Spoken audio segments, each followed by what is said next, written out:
सृष्टि बचपन से ही दिखने में सुंदर नहीं थी, लेकिन अमीर बाप की बेटी सृष्टि पर उसकी माँ जान छिड़कती। मेरी बेटी कितनी प्यारी है, भगवान सबको सृष्टि जैसी बेटी दे। सृष्टि धीरे धीरे बड़ी होती है। एक दिन सृष्टि की सहेली कहती है, तू दिखने में कितनी अजीब सी है, लेकिन मैं जानती हूँ हम सब में सबसे अच्छी शादी तो तेरी ही होगी। तेरे पापा अमीर जो हैं। और बता नहीं सकते यार, दहेज तो हर कोई देता है, ये क्या ज्यादा ले जाएगी अपने पति के लिए?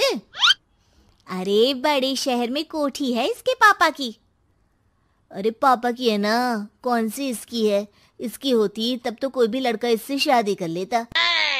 अरे पापा की मतलब पापा की है तो मेरी ही है ना? किसने कहा? अब तेरी तो तब होगी ना जब तेरा भाई ना हो। वैसे भी शादी के बाद सारी प्रॉपर्टी भाई के नाम होती है। सृष्टि समझ जाती है कि उसे किसी भी हालत में माँ बाप की सारी प्रॉपर्टी को अपने नाम करना है, लेकिन कैसे? एक दिन सृष्टि का भाई शीनू कहता है, बहन क्या कर रही है? तुझसे एक बात करनी है। अरे हाँ हाँ करना, मैं तो तेरी बहन हूँ। बहन मेरी लाइफ में ना एक लड़की है, बहुत अच्छी है। मैं सोच रहा हूँ माँ और पापा से बात करूँ शादी के लिए। सृष्टि को समझ में आ जाता है कि भाई की शादी होते ही भाभी उसे एक दिन भी घर में बर्दाश्त नहीं करेगी। क्या बात है भाई, बताना कौन है वो? यार वो बहुत अच्छी लड़की है, पढ़ी लिखी है, मेरे साथ जॉब भी करती है।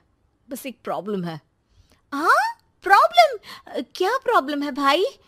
यार वो शादीशुदा है, लेकिन उसके पति ने उसे सिर्फ इसलिए छोड़ दिया क्योंकि उसके माँ बाप दहेज नहीं दे पाए। सृष्टि ये सुनकर न जाने क्यों खुश हो जाती है। अरे भाई तो क्या हुआ, लड़की तुझे तो पसंद है ना? शीनू को लगता है कि बहन उसे समझ रही है। वो इस बात से अनजान होता है कि उसकी बहन की मंशा पूरा घर हड़पने की है। सृष्टि अपनी माँ से कहती है, मम्मी मुझे तो बहुत चिंता है। पता है शीनू क्या कर रहा है? अरे क्या कर रहा है? वो तो काम पर जाता है और वापस घर आता है। नहीं ना माँ, वो यही तो नहीं कर रहा, बाकी सब कर रहा है। आपको पता है उससे प्यार है, और वो भी एक शादीशुदा लड़की से। ये क्या हो गया? मैं सोसाइटी में क्या मुंह दिखाऊंगी? अरे तेरे पापा तो यही कहेंगे कि मैंने ही उसे बिगाड़ दिया है।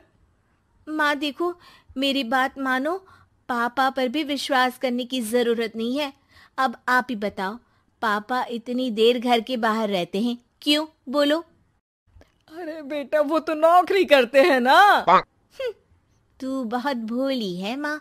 पापा का ऑफिस तो 7 बजे खत्म हो जाता है, लेकिन देखो कितनी देर से आते हैं। अरे नहीं नहीं बेटा, ऐसी कोई बात नहीं है। सृष्टि माँ को एक औरत से बात करते पिता की फोटो दिखाती है। देखो माँ कैसे हैं पापा, मैं ना कहती थी कि पापा सही नहीं है। मैं तेरे पापा से बात करूंगी, दे फोटो मुझे। ओ माँ, वो तो डिलीट हो गई। लेकिन चल, तूने तो देख लिया ना। पापा से बाद में बात कर लेना, और हाँ मेरा नाम बिल्कुल मत लेना। हाँ माँ। अब क्या था, सृष्टि के माँ और पिता के बीच झगड़ा होना शुरू हो जाता है। सृष्टि के मन में क्या चल रहा था कोई नहीं जानता था। एक दिन, माँ सृष्टि के लिए एक लड़का देखा है, वो लोग शाम को उसे देखने आने वाले हैं। और हाँ माँ, एक खुशखबरी, मैं और पापा मिलकर एक नया बिजनेस ट्राई कर रहे हैं। शाम को लड़का आता है, सांवले रंग का। सृष्टि को तो बिल्कुल भी पसंद नहीं आता। लड़की की माँ कहती है, लड़की का चेहरा तो कोई खास नहीं, लेकिन अगर मेरे बेटे को आप लोग सेटल कर दें तो मैं उसकी शादी आपकी बेटी से करवा दूं। सृष्टि को लड़का बिल्कुल पसंद नहीं था। उसे भाई पर गुस्सा आ जाता है। लड़के वालों के जाने के बाद कहती है, माँ देखा शीनू मेरे लिए कैसा लड़का लेकर आया, न दिखाने लायक न सुनने लायक, सेटल भी नहीं, वो भी हम करे। अरे माँ, मैं जानती हूँ ये मेरी शादी किसी भी घर में क्यों करवाना चाहता है। अरे कैसी बात कर रही है बहन, तूने तो देखा ना, लड़के को मैंने ही मना कर दिया तुझसे शादी के लिए। जिसने लड़का बताया था उसने उसकी बहुत तारीफ की थी। बात आई गई हो जाती है, लेकिन सृष्टि का मन शांत नहीं होता। क्या करूं, कुछ समझ में नहीं आ रहा। मेरी शादी हो गई तो ये लोग पूरी प्रॉपर्टी शीनू के नाम कर देंगे, मेरे हाथ तो कुछ लगेगा ही नहीं। तभी सृष्टि को आइडिया आता है। वो किसी वकील को फोन करती है। जी देखिए, अगर आपके मम्मी पापा का तलाक हो जाता है तो आपके पिता की आधी प्रॉपर्टी आपकी माँ के नाम हो जाएगी, फिर उसे वो किसी को भी दे सकती है। सृष्टि अब माँ को बेटे के खिलाफ भरती है। माँ, शीनू पर नजर रखा करो, वो जिस लड़की के प्यार में है ना, वो शादीशुदा है।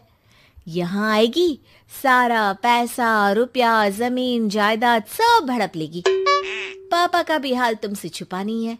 ऐसा ना हो कि मैं और आप एक दिन सड़क पर भीख मांगे।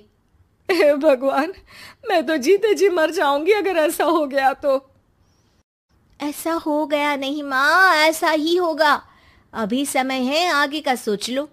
मैं तो कहती हूँ पापा से आधी प्रॉपर्टी लेकर अलग हो जाओ। पापा की आधी प्रॉपर्टी भी हम लोगों को अगर मिल जाती है ना, तो अगले 7 जन्म सफल समझो। बेचारी माँ बेटी के कहने पर पति से तलाक लेकर अलग हो जाती है। सृष्टि अब पैसों से गाड़ी और अपने दूसरे महंगे शौक पूरे करने लगी। उसके दोस्त भी उसके पैसे इस्तेमाल करते। सृष्टि, कल तुम कहाँ थी? मैं सारा दिन घर पर अकेली थी। तो मैं क्या करूं? मैंने ठेका तो नहीं लिया है ना तुम्हें संभालने का। माँ को सृष्टि से ये उम्मीद नहीं थी। वो बैठकर रोने लगती है। वहीं उसका पति यानी कि सृष्टि के पिता आ जाते हैं।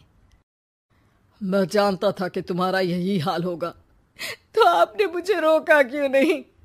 मैं रोकता तो तुम रुकती क्या? सृष्टि के कहने पर तुमने मुझ पर अपने बेटे पर शक किया, लेकिन तुम ये भूल गई कि कैसे हम दोनों ने मिलकर जीवन में इतना सब खड़ा किया।